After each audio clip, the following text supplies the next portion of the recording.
हम लोगों को परसों ये जानकारी मिली कि जो चेक हम लोग इशू कर रहे हैं वो बैंक्स उस चेक को ऑनर नहीं कर रहे हैं। उसके ऊपर जब हम लोगों ने आगे छानबीन करी तो हमें बताया गया कि देश की मुख्य ऑपोजिशन पार्टी के सारे अकाउंट्स फ्रीज कर दिए गए हैं। कांग्रेस पार्टी के अकाउंट्स पर तालाबंदी हो गई है।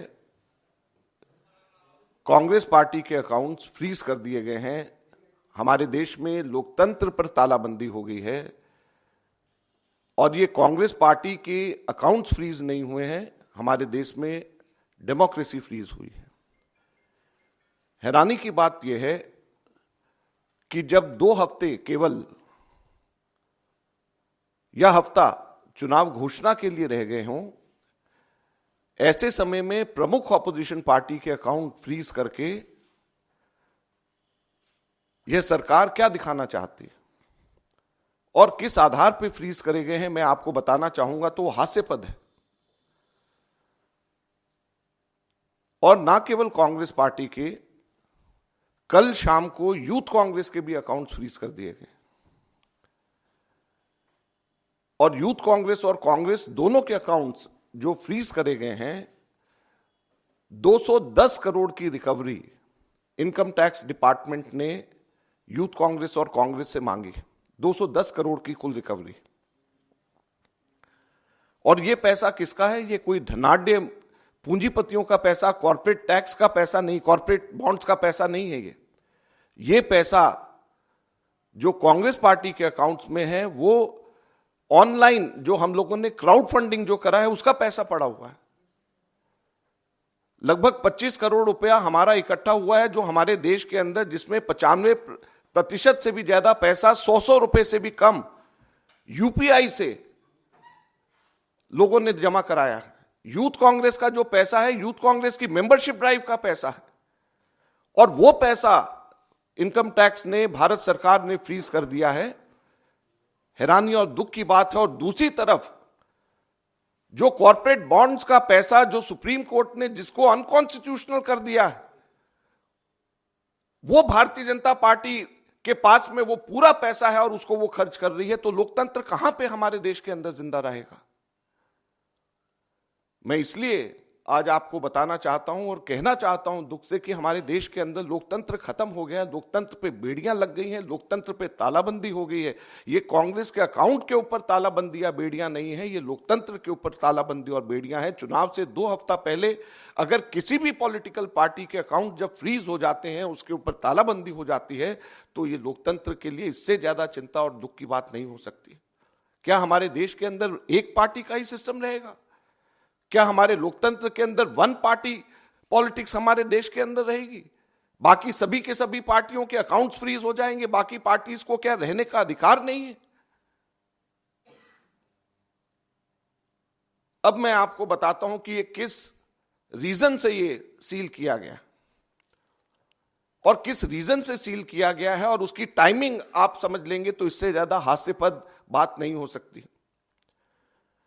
ये 2018-19 के इनकम टैक्स रिटर्न्स के बेसिस के ऊपर ये 210 करोड़ की रिकवरी मांगी गई है। 2018-19 के, अभी क्या है 2024 चल रहा है, चुनाव आने वाला है। 2018-19 के इनकम टैक्स रिटर्न्स के बेसिस के ऊपर।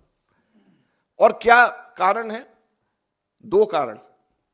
एक कारण कि हम लोगों को 31 दिसंबर 2019 तक अपने हम लोगों को अकाउंट सबमिट करने थे और शायद 40-45 दिन लेट अकाउंट सबमिट उस वक्त किया। इनकम टैक्स के ऊपर हम सबके सब लोग 10-15 दिन, अक्सर बहुत लोग लेट हो जाते हैं।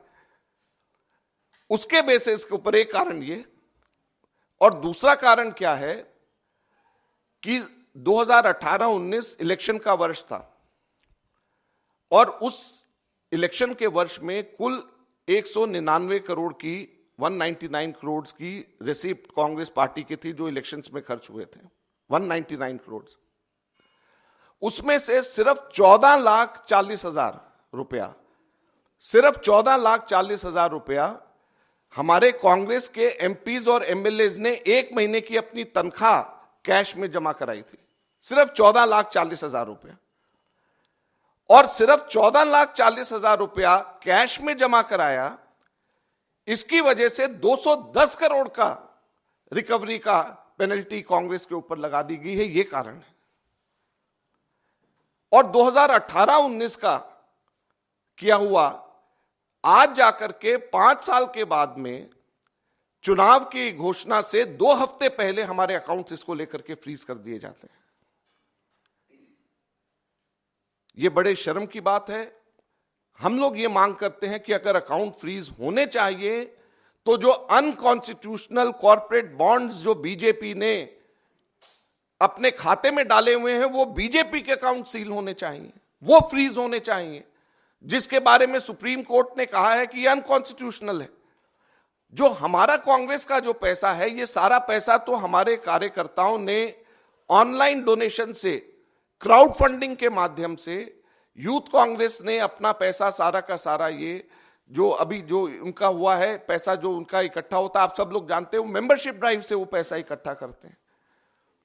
तो जो क्राउड फंडिंग से जो पैसा इकट्ठा हुआ है, जो ऑनलाइन ड्राइव से हम लोग कर रहे हैं, और जो यूथ कांग्रेस मेंबरशिप ड्राइव से जो पैसा इकट्ठा कर रही है, उसको इनकम टैक्स और बीजेपी की सरकार किस तरीके से सील कर सकती है, ये बड़े दुख की बात है, चिंता का विषय है। हम लोग अक्सर यहां से कहते हैं कि डेमोक्रेसी हमारे देश के ऊपर उसमें बेड़ियां लग गई हैं। बहुत साफ ये नजर आ रहा है कि अब हमारे देश के अंदर लोकतंत्र नहीं रहा। ऐसा लगता है कि केवल वन पार्टी सिस्टम हमारे देश के अंदर लाने का ये प्रयास है, और बाकी सारी पार्टीज के अकाउंट्स अगर सीज होंगे, प्रमुख मेन ऑपोजिशन पार्टी का अकाउंट अगर फ्रीज करा जाएगा, सीज होगा, तो इससे ज्यादा लोकतंत्र के लिए चिंता की बात नहीं है।